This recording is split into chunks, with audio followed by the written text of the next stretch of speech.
America's most hunted outlaw died unarmed, shot in the back of the head by a kid who ate breakfast at his table that morning. It was April 3rd, 1882, a little after 8, in a small white frame house at 1318 Lafayette Street, St. Joseph, Missouri. Jesse James had just taken off his gun belt and laid it on the bed. A man wearing pistols in view of the street draws attention. Then he noticed a picture frame hanging crooked on the wall. He pulled a chair over and stepped up. Behind him, a 20-year-old kid named Robert Ford, the kid everyone called Bob, drew a Smith & Wesson .44, cocked it, and fired one bullet into the back of his skull. He dropped without a sound. His wife ran in to find him bleeding out on the floor and the kid stammering that the gun went off by accident. She knew better. So did the kid. If you've seen the film, you know this scene. Hollywood gave you the myth, slow and beautiful. Here's what actually happened, and the real story is stranger and bloodier than anything the movie could show. The dead man on that floor was Jesse Woodson James. For 16 years, he had been the most famous criminal in America. He robbed banks in broad daylight when nobody in the country had ever seen it done. He derailed trains. He wrote press releases about his own robberies and handed them to conductors. He killed at least a dozen men, possibly many more, and half of Missouri considered him a hero for it. And here is the fact that should stop you cold. The $10,000 bounty on his head, worth roughly $300,000 today, wasn't collected by a lawman or a detective. It was collected by a member of his own gang, a kid who slept in his house and played with his children. This is the story of how a preacher's son from Clay County became a Confederate guerrilla at 16, a bank robber at 21, a national legend by 30, and a corpse at 34. It's a story about a war that never ended, about newspapers that manufacture heroes, and about a man so paranoid he started killing his own friends, until the only people left around him were the ones planning to kill him first. And it leaves one question the history books have argued over for 140 years. Why did Jesse James, a man who trusted nobody, take off his guns and turn his back on Bob Ford that morning? Some historians believe the answer is the darkest part of this whole story. We'll get there. To understand Jesse James, understand he was made by a war, and not the clean war they teach in school. He was born September 5th, 1847, on a farm near Kearney in Clay County, Missouri. His father was a Baptist preacher and a respected man who owned a hemp farm worked by enslaved people. When Jesse was 2, he left to preach to gold miners in California and died there of fever in 1850. Jesse never really knew him. The person who shaped him was his mother, Zerelda James, 6 feet tall, sharp-tongued, ferociously proud, and devoted to the Confederate cause. Her third husband, a quiet doctor named Reuben Samuel, learned early that Zerelda ran everything. Jesse grew up as her favorite, blue-eyed, restless, raised on Scripture. People said the boy was cheerful and liked to laugh. The war burned that out of him. Missouri in the 1860s wasn't a battlefield of armies. It was a nightmare of neighbors. Guerrillas and militia burned farms, shot sons, executed prisoners on both sides. Jesse's older brother Frank, 4 years his senior, bookish, a lifelong Shakespeare quoter, rode off to join William Quantrill's Raiders, the most feared guerrilla band in the state. Then came the day that made Jesse James. In the spring of 1863, a Union militia patrol rode onto the farm looking for Frank.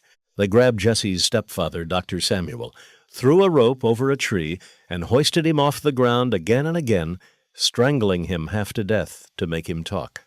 Jesse, 15 years old, was in the fields. The soldiers ran him down and horsewhipped him between the rows of his own family's crops.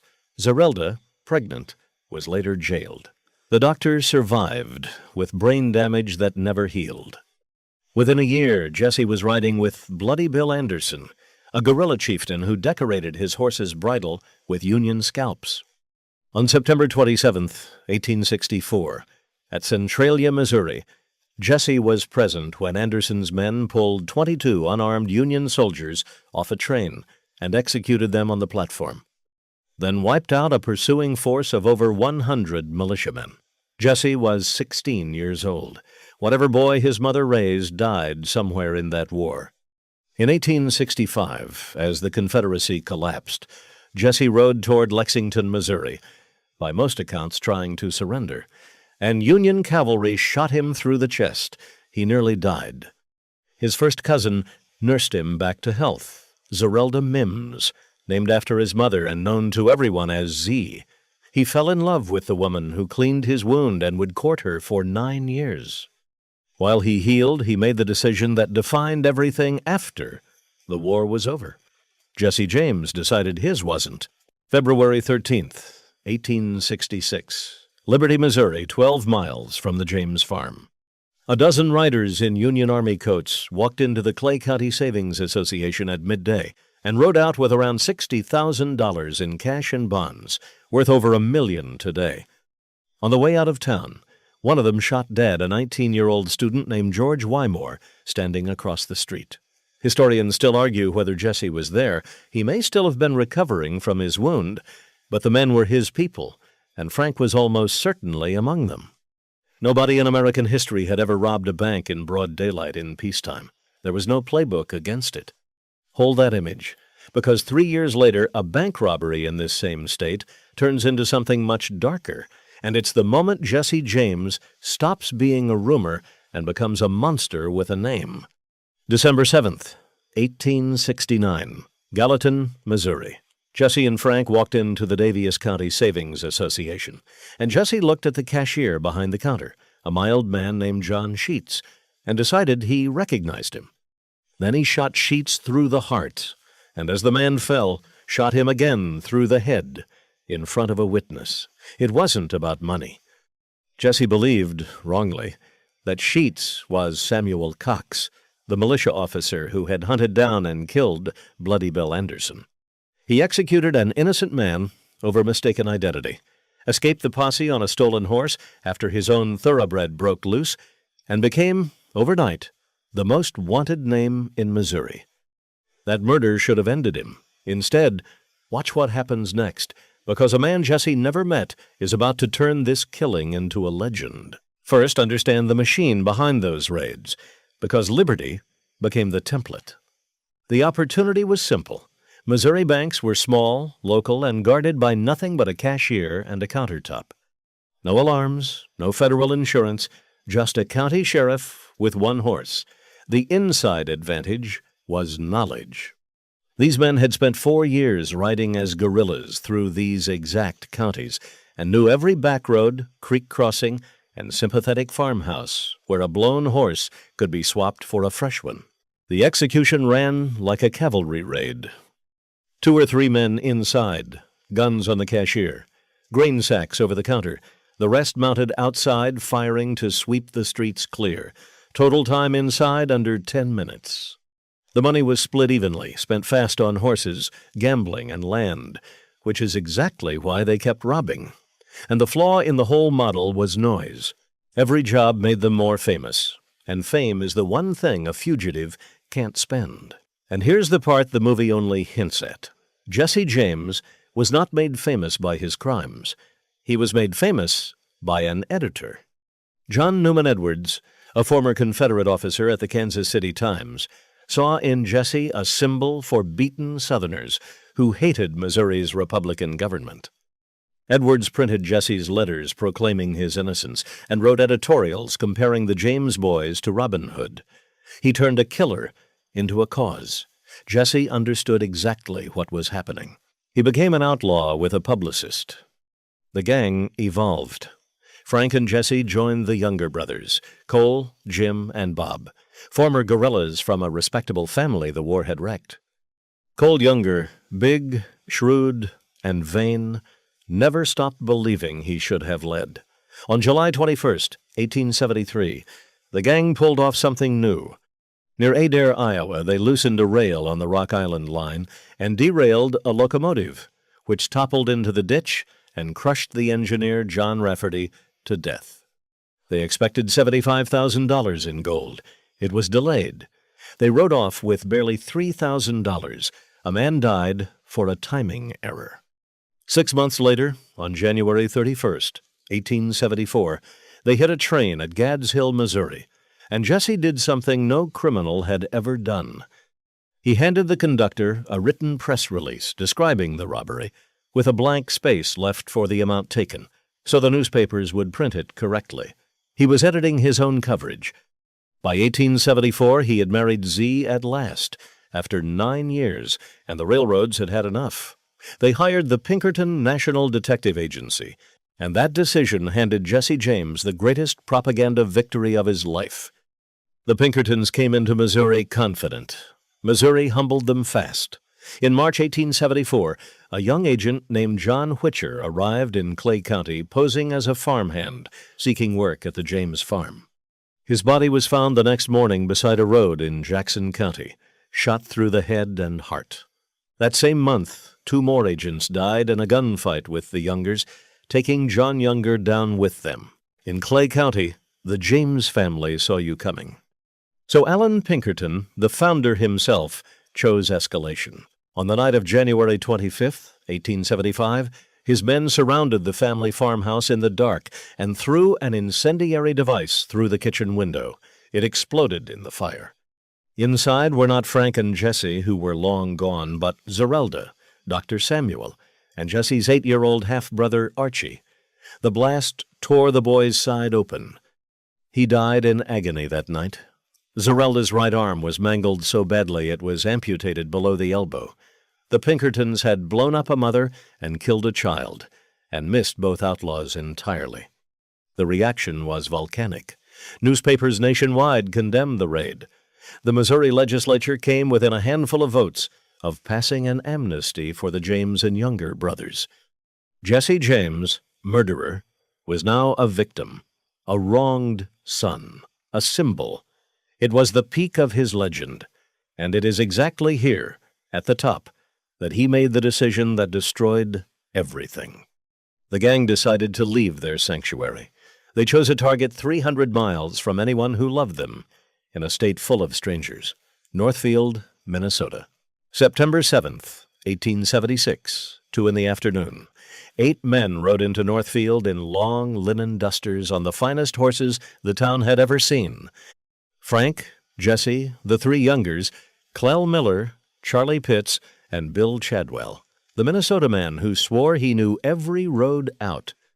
The target was the First National Bank, which Cole Younger believed held money tied to 2 hated Union figures. 3 men went inside, and everything that had always worked in Missouri failed in 10 minutes flat. The acting cashier, a bookkeeper named Joseph Lee Haywood, looked at the guns and refused to open the safe. He claimed it was on a time lock. They beat him. They dragged a knife across his throat. He refused. Outside, a hardware merchant named J.S. Allen saw what was happening and started shouting for the whole town to hear, "Get your guns, boys! They're robbing the bank." And here's what the James gang never planned for. The citizens of Northfield actually did it. Merchants grabbed rifles and shotguns from the hardware stores and started firing from windows and street corners like a militia. Clell Miller took a shotgun blast to the face, then a rifle bullet that severed an artery. Dead in the street. Bill Chadwell, the man with the map in his head, was shot through the heart by a medical student firing from a second-story window. And as the raiders fled, one of the men in the bank turned at the door and shot the unarmed Haywood through the head. The entire haul from the robbery that broke the James gang was $26.70.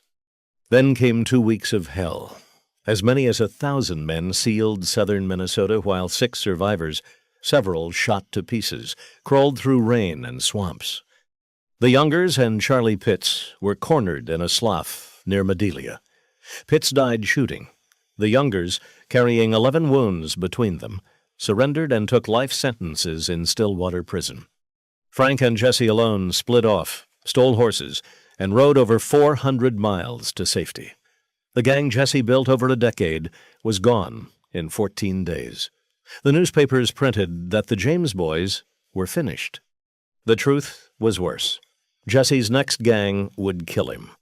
For 3 years, the brothers vanished. Jesse lived in Tennessee as J.D. Howard. a quiet farmer and horse racer with a wife and 2 small children. Frank thrived in retirement. Jesse rotted in it. He gambled, lost, borrowed, and paced. By 1879, broke and bored, he did the thing his brother begged him not to do. On October 8, 1879, he robbed a train at Glendale, Missouri, with a brand-new crew. But look at who was riding with him now. Not battle-tested guerrillas bound by war. Small-time crooks and farm boys chasing a legend. Men like Ed Miller, Dick Little, Wood Height, and eventually 2 grinning brothers from the neighborhood, Charlie and Bob Ford. The Blue Cut train robbery in September 1881 was the last straw for the state. The new governor, Thomas Crittenden, a former Union officer elected with railroad money, convened the railroad executives and put together what the law couldn't fund on its own. $10,000 for each brother, half for delivery, half for conviction. Then he waited for the gang to eat itself. It ate itself fast. Jesse, without Frank's calming presence, without the old guerrilla discipline, grew murderously paranoid. He heard that Ed Miller, his old friend, was wavering. In late 1881, Miller rode out with Jesse one afternoon and never came home. His decomposed body turned up along a road months later. Word of it moved through the gang like ice water. Then in December 1881, gang member Wood Height, Jesse's own cousin, got into a gunfight with Dick Little over money and a woman, and Bob Ford finished Height with a bullet to the head. Now Bob had a secret Jesse would kill him for. Little, terrified, surrendered to the law in January and started talking. Jesse was down to almost nobody. So he invited the Ford brothers into his house in St. Joseph, partly to plan one last bank job in Platte City, and partly to keep them where he could watch them. Charlie Ford later said he barely slept in that house. What Jesse didn't know was that Bob Ford had already met secretly with Governor Crittenden. The deal was made. The trap wasn't closing around Jesse James. It was living in his spare bedroom, passing him the potatoes at dinner.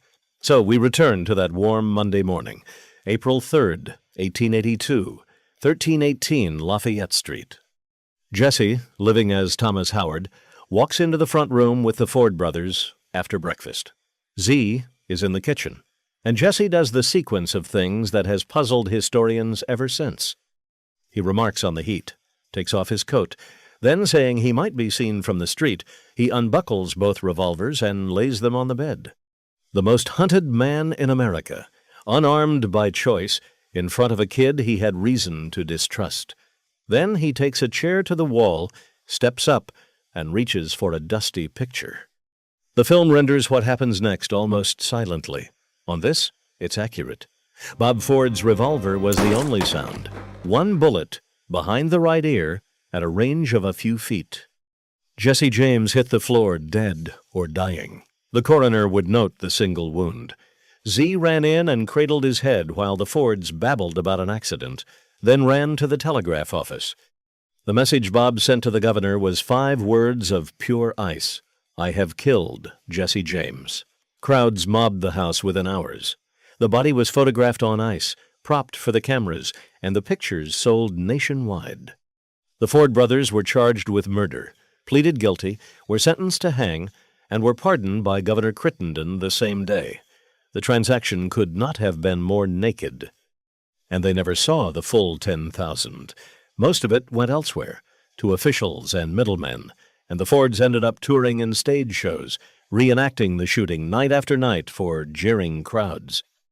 6 months later, Frank walked into the governor's office and handed over his gun belt. Sympathetic Missouri juries acquitted him of everything. The state that made Jesse James never convicted him, and it wouldn't convict his brother either. Everyone in this story got an ending, and almost nobody got a good one.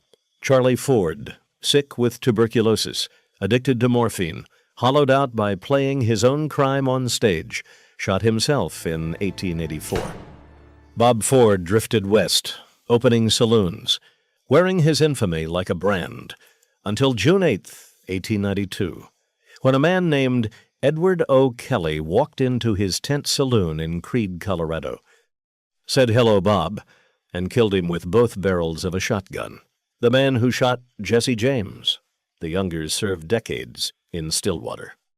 Frank died peacefully on the family farm in 1915, charging tourists 50 cents for a tour in his last years. And Zerelda, that iron mother, gave tours of her own, selling pebbles off Jesse's grave for a quarter and restocking it with fresh gravel from the creek. Even his headstone became a hustle. So here's the final verdict on the film, what it got exactly right. The killing happened almost exactly as shown. The chair, the crooked picture, the single shot from behind. The Ford brothers really were sentenced to hang and pardoned the same day. Bob really did reenact the murder on stage for jeering crowds, and he really did die by a shotgun in a Colorado saloon. And Jesse's paranoia, the murdered friends, the sleepless watching, all of it is in the record. Now what the film changed, it softened the man. The real Jesse executed unarmed civilians, an innocent cashier over mistaken identity, a bookkeeper at Northfield who refused to open a safe. It compressed the mother who sold pebbles off her son's grave for a quarter. And the biggest distortion is sitting right in the title, Coward.